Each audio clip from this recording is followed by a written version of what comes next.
Meta sema l-aħbar, Ġesu telaq minn hemm bid-dgħajsa u mar waħdu f'post imwarrab. Imma n-nies semgħu fejn mar u telqu warajh bil-mixi bil-bliet. X'inniżel l-art mid-dgħajsa ra kotra kbira ta' nies u tħassarhom u fejn ilhom il-morda tagħhom.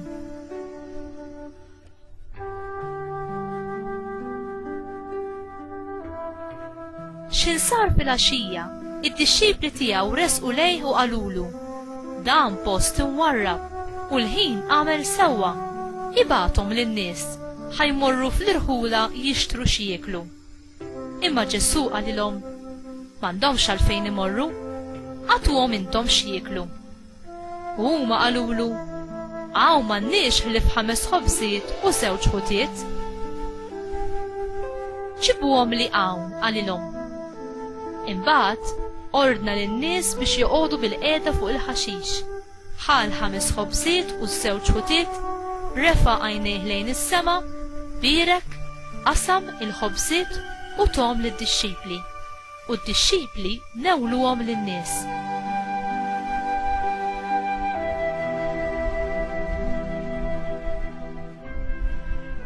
U kulħadd kiel u xaba u ġabru l-bċejjeċ li kien fadal u mlew bihom 12 qoffa. U kienu madwar 5000 raġel dawk li kielu, barra n-nisa u tfal.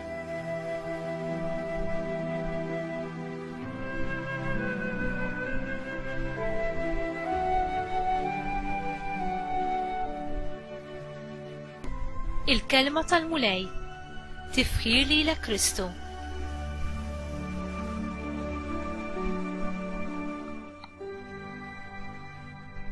Hemm xi ħaġa f'din id-dinja li verament tista' taqtanna l-ġuħ u l-għaġġ profond li aħna nesperjenzaw.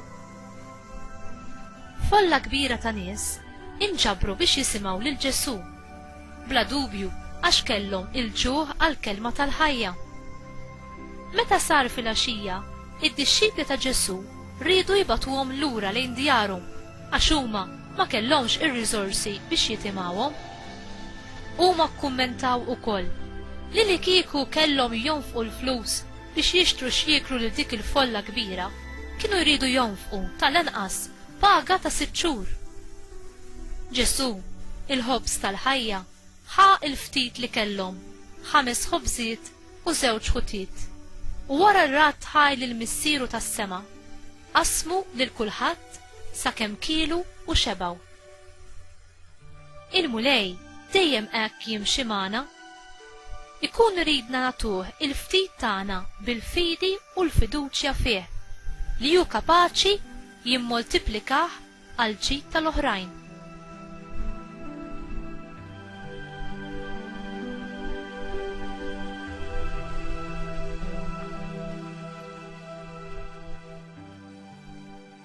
Il-miraklu ta' Ġesu li jitma' il-5000 raġel huwa l-uniku wieħed irrakkuntat fl-4 Vanġeli.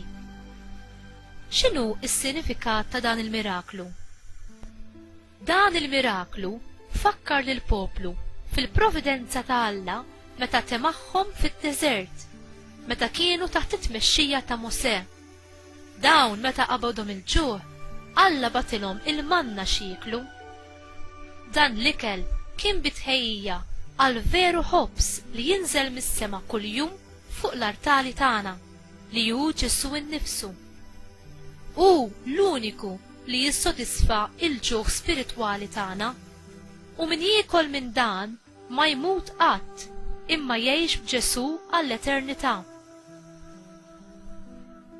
Inti tersaq lejn Ġesu biex tagħtih il-ftit tiegħek fiduċja li hu bih se jibdel il-ħajja tiegħek u tal-oħrajn. Ġesu, il-ħobż ħaj li jinżel kuljum f'kull qudiesa li titqaddes. Jiġi biex ikun il-ħobż li jgħajjex lilna l-koll. Qiegħed tersaq b'qalb safja biex tirċevih? Jew tħallih jistenna waħdu fit-tabernaklu tal-knejjes tagħna?